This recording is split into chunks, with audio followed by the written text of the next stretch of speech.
मैं आपको आज दो तीन चीजें कहना चाहता हूं, मगर मेरी माइंड में एक सवाल है। तो सबसे पहले मैं आपसे सवाल पूछना चाहता हूं, देखना चाहता हूं, आप में से आपने देखा होगा अमेरिका के राष्ट्रपति ने स्टॉक मार्केट की धज्जियां उड़ा दी हैं, देखा होगा, देखा ना?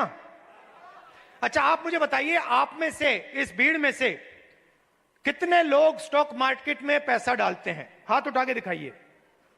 अब ये देखिए, घूम के देखिए, यहां पे 1% से कम लोग स्टॉक मार्केट में पैसा डालते हैं, 1% से कम। अगर यहां 100 लोग हैं तो एक हाथ उठ रहा है। तो ये स्टॉक मार्केट आपका औजार नहीं है। इसमें अनलिमिटेड पैसे बने, मगर इसका फायदा आपको नहीं मिला।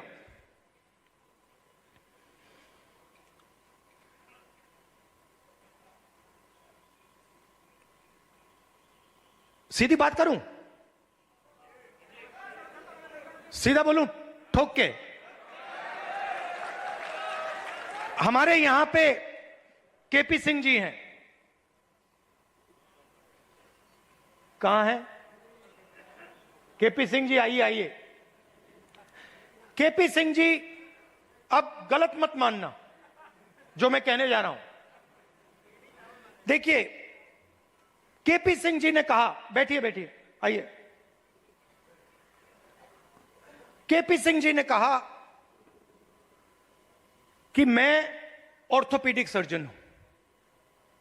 कहा ना आपने? कहा। कुछ दिन पहले पार्लियामेंट हाउस में डेलीगेशन आया, वहां पे ऐसे ही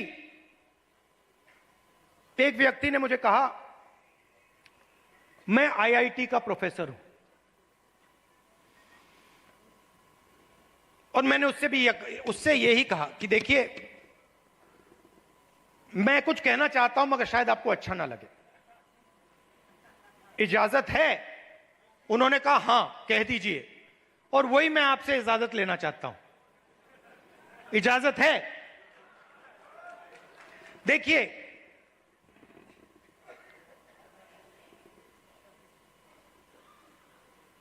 आप में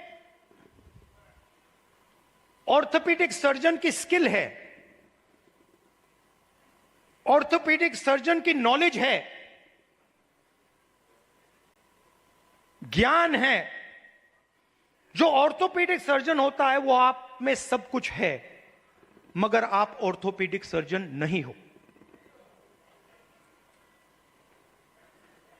क्यों?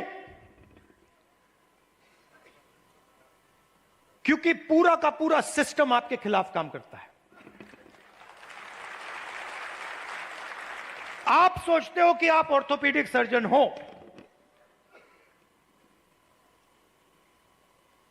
मगर आप अस्पताल को कभी नहीं चला पाओगे। आपको चलाने नहीं दिया जाएगा, कभी नहीं चलाने दिया जाएगा।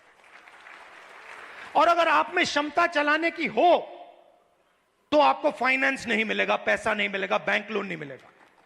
और अगर आपने बैंक लोन ले लिया और आपने अस्पताल भी शुरू कर दिया, तब ब्यूरोक्रेसी आपको रोकने की कोशिश करेगी।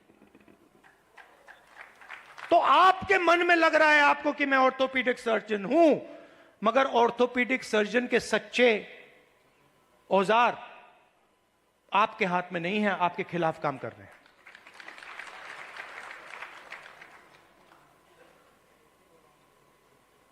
डेलीगेशन में दलित प्रोफेसर ने मुझे कहा कि मैं आईआईटी प्रोफेसर हूं। मैंने उनसे कहा, नहीं भैया, आईआईटी प्रोफेसर की पूरी क्वालिफिकेशन आप में है, मगर सिस्टम आपको सच्चा आईआईटी प्रोफेसर नहीं बनने देगा।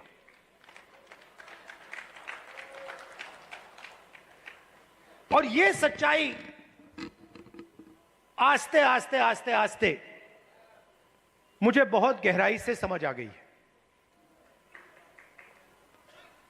इस देश में अगर आप दलित हो, पिछड़े वर्ग के हो, आदिवासी हो, माइनॉरिटी हो, और उसमें मैं महिला भी जोड़ सकता हूं, पिछड़ा बोला, ईबीसी हो, अति दलित हो, अगर आप अपर कास्ट के नहीं हो तो आप सेकंड क्लास सिटीजन हो। और मैं ये ऐसे नहीं बोल रहा हूं, मैं सोच समझ के बोल रहा हूं, मैं पढ़ लिख के बोल रहा हूं, और मैं सिस्टम को बहुत गहराई से देखने के बाद बोल रहा हूं। मैं आपको 2-3 उदाहरण देना चाहता हूं। तेलंगाना में हमने कास्ट सेंसस किया, और बात अब तेलंगाना में कास्ट सेंसस से बहुत आगे निकल गई है।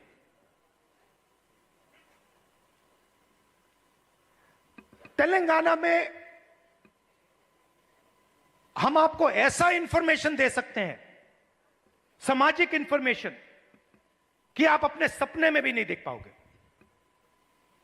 वो कैपेबिलिटी अब तेलंगाना की सरकार के हाथ में है। मैं आपको आज स्टेज से बता सकता हूं कि अगर आप तेलंगाना में देखें और उन लोगों की लिस्ट निकालें जिन्होंने बैंक लोन लिया है, सरकारी बैंक लोन, सरकारी बैंक से लोन या प्राइवेट बैंक से लोन, उस लिस्ट में आपको ना एक ओबीसी मिलेगा, ना एक ईबीसी मिलेगा, ना एक दलित मिलेगा, ना एक आदिवासी मिलेगा। तेलंगाना की सबसे बड़ी कंपनियों की आप लिस्ट निकालिए, उनके मालिकों की लिस्ट निकालिए, उनकी सीईओज की लिस्ट निकालिए। यह सब हम तेलंगाना में अब कर सकते हैं। उनकी मैनेजमेंट टीम की लिस्ट निकालिए, आप हैरान हो जाओगे। मैनेजमेंट में, सीईओ की लिस्ट में, मालिकों की लिस्ट में आपको ईबीसी, ओबीसी, दलित, अति दलित, आदिवासी कहीं नहीं मिलेंगे, है ही नहीं। मैं आपसे नहीं कह रहा हूं कि 5% हैं, मैं आपसे नहीं कह रहा हूं कि 5% हैं, 0 है, 0 है ही नहीं।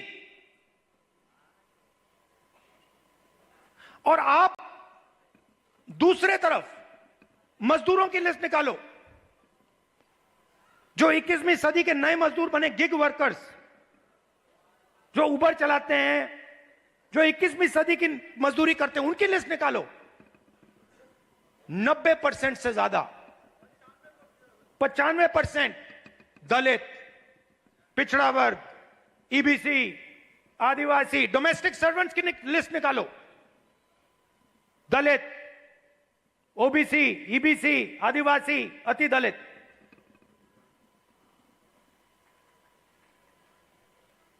और मैं सिर्फ कंपनियों की बात नहीं कर रहा हूं, मैं अस्पतालों की बात कर रहा हूं, शिक्षा के सिस्टम की बात कर रहा हूं, सरकार की बात कर रहा हूं, कॉर्पोरेट इंडिया की बात कर रहा हूं। जहां भी आप देखो, आप हो ही नहीं।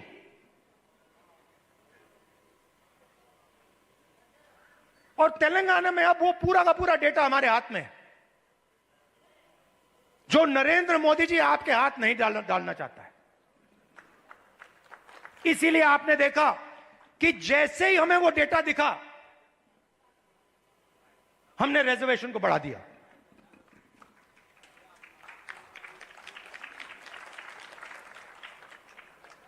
मैंने नरेंद्र मोदी जी को लोकसभा में सामने बोला,